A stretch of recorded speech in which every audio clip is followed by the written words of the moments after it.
On peut dire que vous venez, une fois de plus, on va dire, d'effrayer un petit peu la presse et le monde politique, à la fois à Auxerre d'ailleurs, mais de manière beaucoup plus générale, par ce qu'on peut quand même appeler une attaque en règle contre l'actuelle organisation et direction du Front National.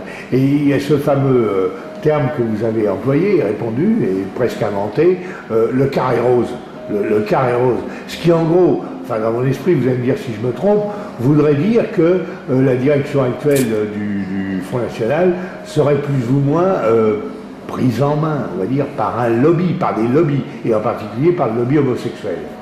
Écoutez, le lobby gay au FN, il est bien présent. Je suis effectivement celui qui a donné le premier mot à ce carré rose, puisque j'en suis aussi la première victime.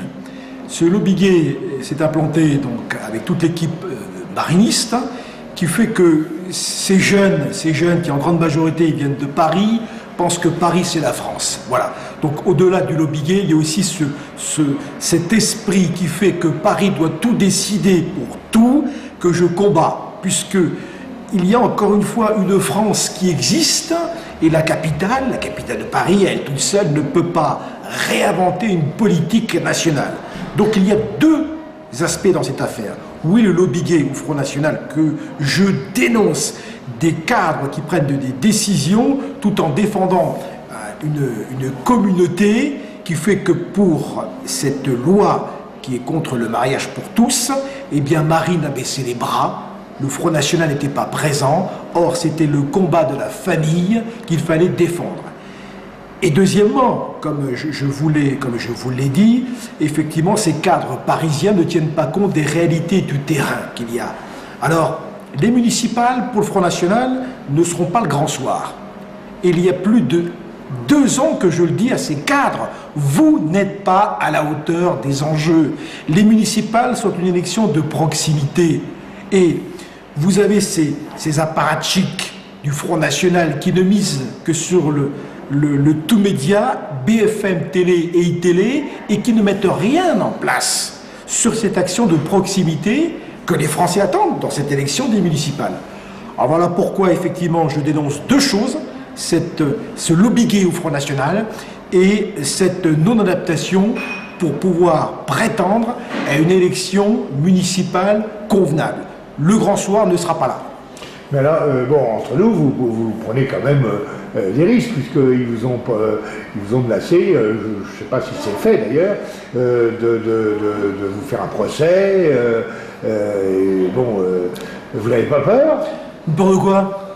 Mais peur de quoi? Peur de la vie. Il faut vivre. La vie se vit à pleines dents. Non, le Front National est très ennuyé dans cette affaire. Très ennuyé parce que le dépôt de plainte, écoutez, c'est ce que j'attendais. Et merci à ceux qui ont pris la décision. Les tombés en panneau, c'est bien, on va pouvoir discuter sur la place publique. Voilà. Donc, j'attends que ça. J'attends que ça, que l'on puisse effectivement s'expliquer. Et ce lobby gay au Front National est une verrue qu'il faudra absolument se débarrasser. Aujourd'hui, en France, il y a 2 Fronts Nationaux. Il y a le Front National, je dirais, jusqu'à la vallée du Rhône, sud des vallées du Rhône, qui a toujours défendu les fondamentaux. Et puis il y a ce nouveau Front National mariniste, dont je faisais partie. Mais Marine, quelle connerie monumentale a-t-elle faite lorsqu'elle a mis tout cet et ce lobby gay qui aujourd'hui détient le pouvoir au Front National? Eh bien ce nouveau FN qui prône le mariage pour tous, oui, qui défend la communauté gay, oui, et qui essaie de se débarrasser des anciens comme moi, ce nouveau Front National ne durera pas longtemps. Donc j'avais fait un appel à Nice pour que Jean-Marie Le Pen reprenne la maison en main. Eh bien, ces 2 Fronts Nationaux, aujourd'hui, il y a une friction, il y a des étincelles, c'est comme 2 silex, et il y en a un de trop. Pour moi, je sais celui qui est de trop. Mais alors, est-ce qu'on ne peut pas véritablement craindre ce qui s'est déjà produit, d'ailleurs, dans un temps assez ancien, mais enfin pas si loin, entre Bruno Maigret et le Front National historique de l'époque, avec la rupture et les agréments pour le Front National que cela a produit. Est-ce que vous pensez qu'on est à la veille d'une telle rupture? Mais bien entendu, vous avez raison, il y aura rupture. Les municipales donneront un score extrêmement médiocre. Marine avait annoncé 770 listes Ensuite, 500 listes. À ce jour, il ne reste plus que 200 listes, dont les 3/4 n'ont même pas encore été déposées. Marine est obnubilée par les européennes. Or, les européennes ne seront que la résultante des municipales. Et les européennes, ce n'est pas le Front National qui gagne les européennes. C'est toute la droite nationaliste des européennes, à savoir tous les partis politiques de droite nationale au niveau de l'Europe, qui auront de bons résultats. Ce qui n'a rien à voir avec le Front National lui-même. Donc oui, il y aura une scission au Front National, bien entendu. Il y aura des pertes, ça on le sait.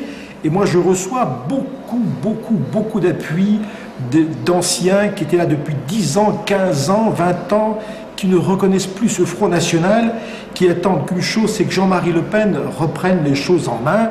Donc c'est un appel. Il faut absolument que Le Pen reprenne les choses en main. Marine n'est plus à la hauteur.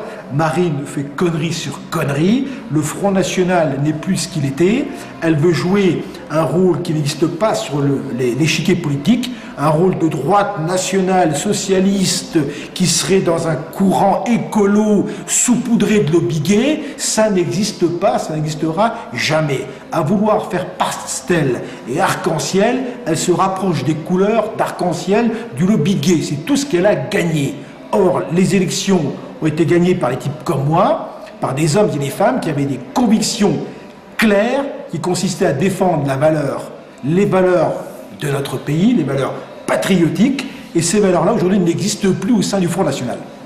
Mais vous faites allusion à Jean-Marie Le Pen, bien sûr, mais c'est un homme maintenant quand même assez âgé. Est-ce que vous ne pensez pas qu'il s'appuie, vous avez parlé de la vallée du Rhône tout à l'heure, et qu'il s'appuierait plutôt sur la petite entre guillemets, la petite maréchale?